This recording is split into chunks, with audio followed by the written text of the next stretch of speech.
के तपाईलाई थाहा छ हामीले कुनै पनि application text audio video PDF phone नम्बरको फ्रीमा क्युआर बनाउन सक्छौं नि हो मैले आज हजुरलाई यो भिडियोमा कसरी चाहिँ फ्रीमा क्युआर बनाउन सक्छौं भनेर चाहिँ देखाउने छु। नमस्कार सबैजनालाई स्वागत छ मेरो युट्युब च्यानलमा। आजको भिडियोमा म तपाईलाई निशुल्क क्युआर कसरी बनाउने भनेर चाहिँ देखाउन गइरहेको छु। हो हामीले अहिलेको समयमा एकदमै उपयोगी र एकदमै सजिलो तरिकाले क्युआर बनाउन सक्छौं। कुनै पनि साथीहरूलाई कुनै पनि फ्रेन्डहरूलाई अब हामीले चाहिँ लिंक पठाइरहनु पर्ने झन्झटिलो गरिराख्नु पर्ने छैन। हो त्यसैले हामीले कुनै पनि सोशल मिडिया टेक्स्ट अडियो देखि लिएर फोन नम्बरको व्हाट्सएप फेसबुक देखि लिएर हामीले सजिलै क्युआर बनाउन सक्छौं। हो मैले यस भिडियोमा हजुरहरूलाई कसरी बनाउने भनेर चाहिँ सिकाउने छु। त्यसको लागि हजुरले कुनै पनि आफ्नो मोबाइल अथवा चाहिँ डेस्कटपको ब्राउजरमा जानु होला। गइसके पश्चात हजुरले mi-qr भनेर चाहिँ सर्च गर्न सक्नुहुनेछ। हो यो सर्च गरिसके पश्चात हजुरले यस्तो इन्टरफेस देख्नुहुनेछ। हजुरले लगइन र साइन अप गरेर चाहिँ यहाँबाट बनाउन सक्नुहुनेछ। यसको लागि हजुरले चाहिँ ओपन भइसके पश्चात हजुरले यहाँ देख्न सक्नुहुनेछ माथि टपमा चाहिँ क्रिएट क्युआर कोड भनेर चाहिँ यसमा क्लिक गर्नु होला।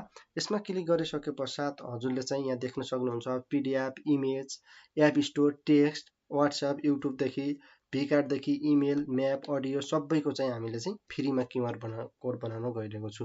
हो मैले हजुरलाई चाहिँ मेरो फेसबुक पेजको क्युआर कोड बनाउन गइरहेको छु। हो यहाँनिर चाहिँ हजुरले चाहिँ आफ्नो फेसबुक पेजको चाहिँ लिंक हाल्न सक्नुहुनेछ। हजुरले लिंक पेस्ट गर्नु होला। त्यसपछि हजुरले चाहिँ क्युआर को नाम राख्नु होला। के नामले चाहिँ हजुरको क्युआर मा राख्न चाहनुहुन्छ त्यो राख्नु होला।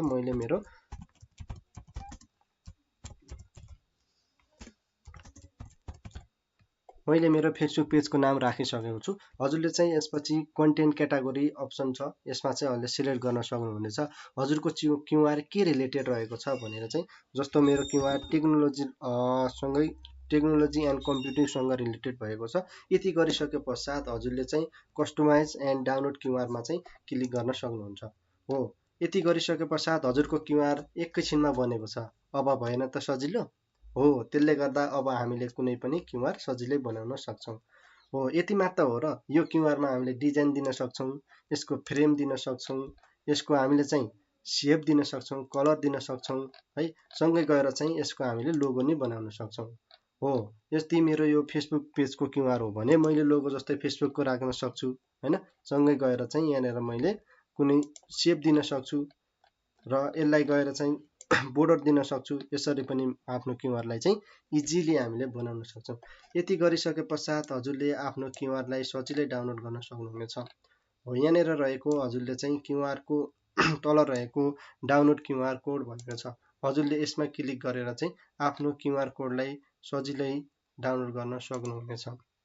हो क्युआर कोड मात्र नभएर हजुरले चाहिँ आफ्नो कुनै पनि टेक्स्ट इमेज पीडीएफहरुलाई पनि क्युआर मा अब हजुरले चाहिँ जेनेरेट गर्न सक्नुहुनेछ।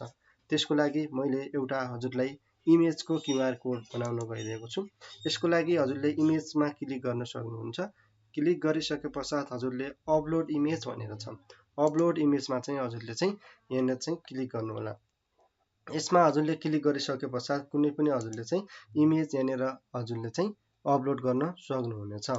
जस्तो मैले मेरो कुनै पनि हजुरले पीडीएफ फाइल अपलोड गरेर यसरी क्युआर जेनेरेट गर्न सक्नुहुनेछ। जस्तै मैले यहाँनेर चाहिँ क्लास 12 भनेर राखे र यहाँनेर मैले कस्टमाइज क्युआर गरे। हो अब भएन त सजिलो। यति गरिसके पश्चात हजुरले आफ्नो कुनै पनि पीडीएफ को अथवा चाहिँ कुनै पनि बुकको पीडीएफ बनाएर हजुरले अब एउटै क्युआर मा चाहिँ पुरा बुक पाउन सक्नुहुनेछ। यसको लागि हजुरले चाहिँ यसरी एकदमै सजिलोसँग क्युआर कोड बनाउन सक्नुहुनेछ। यो भिडियो तपाईहरुको लागि एकदमै सहजदायक हुनेछ र अहिले हामीले जतासुकै पनि क्युआर को प्रयोग गरेर आफ्नो कामलाई छिटो र सजिलो बनाउन सक्छौं। हो यस्तै भिडियो हेर्नको लागि हजुरले देव धर्मेश युट्युब च्यानललाई फलो गर्नु होला। सँगै गएर चाहिँ फेसबुक पेज धर्मेश टेक गुरुलाई फलो गर्नु होला। सो आजको लागि हामी यति नै गर्छौं। फेरि हामी अर्को भिडियोमा यस्तै इन्फर्मेटिभ भिडियो लिएर आउने नै छु। हस्त धन्यवाद।